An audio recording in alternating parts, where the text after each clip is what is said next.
غرور و تکبر ان میں سے سب سے خطرناک بیماری ہے۔ اس کی سربراہی کے لیے ہمیں جتنی کوشش ہم کر سکتے ہیں اتنی کرنی چاہیے، اور اگر ہم اپنی آگے کی طرف نظر دوڑائیں تو ہم سب نے مرنا ہے، اور مرتے وقت ایک بے جان مردے جسم کی طرح ہمیں 2 گز زمین میں دفن کیا جاتا ہے۔ ہمارے عزیز اقارب کی دفن کرتے ہیں، اگر دفن نہ کریں تو ہمارے اس جسم سے بدبو اور تعفن پیدا ہوتا ہے۔ یعنی یہ انسانوں کی اوقات ہے، اگر یہ ہر وقت ہمارے سامنے رہا کہ یار ہماری اوقات تو یہ ہے، تو پھر ہم کبھی بھی گناہ نہ کریں، کبھی بھی کسی انسان کو حقیر نہ سمجھیں، کبھی بھی حق کا انکار نہ کریں۔ تو غرور و تکبر کا علاج شیخ حمدان علیہ الرحمن نے اپنے رسالے میں یہی بتایا کہ انسان مسلسل اپنے اندر غور و فکر کرتا رہے بس۔ پھر آگے تیسری جو بیماری بتائی گئی وہ ظلم بتایا گیا۔ اگر آج ہم معاشرے میں دیکھیں تو ہر طرف ظلم زیادتی ہو رہی ہے، اجتماعی طور پر بھی اور انفرادی طور پر بھی۔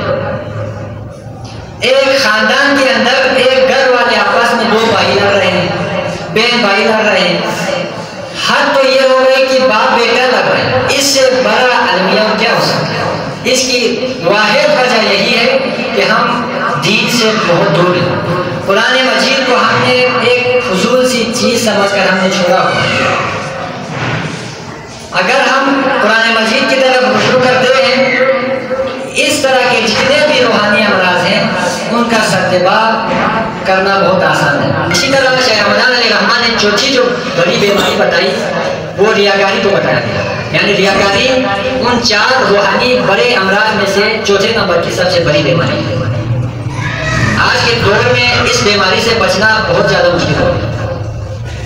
نماز پڑھتے ہیں، سیلفی لے کے فیس بک پہ ڈال دیا، کوئی کسی کو کچھ دے دیا، کسی غریب کو دے دیا، سوشل میڈیا پہ ڈال دیا،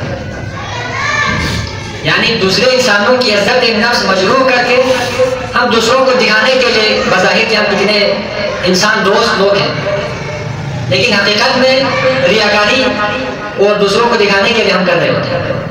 آخرت بھی برباد، دنیا کے اندر بھی ضائع مال۔ تو ریاکاری سے ہمیں بہت زیادہ احتیاط کرنے اور بچنے کی ضرورت ہے۔ یہ کوئی ظاہراً نظر آنے والی چیز نہیں ہے، یا کوئی بتائے گا کہ نہیں کہ یہ آپ کے اندر ریاکاری، ہمیں خود اپنے گریبانوں میں جھانکنا ہے کہ ہمارے اندر ریاکاری پائی جاتی ہے کہ نہیں پائی جاتی۔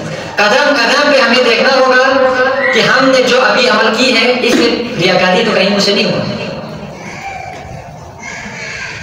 سب سے بڑی چیز جو ریاکاری، اگر کوئی شخص کوئی پیمانہ لے یا میرے اندر ریاکاری ہے یا نہیں ہے، تو ایک چیز یہ ہے کہ جو شخص تہجد کی نماز پڑھتا ہوگا اس کے اندر کم از کم ریاکاری نہیں ہو سکتی، یعنی تہجد کے اندر کوئی بھی شخص اس کو نہیں دیکھ رہا ہوتا، اکیلا وہ خود ہوتا ہے اور اس کا رب ہوتا ہے۔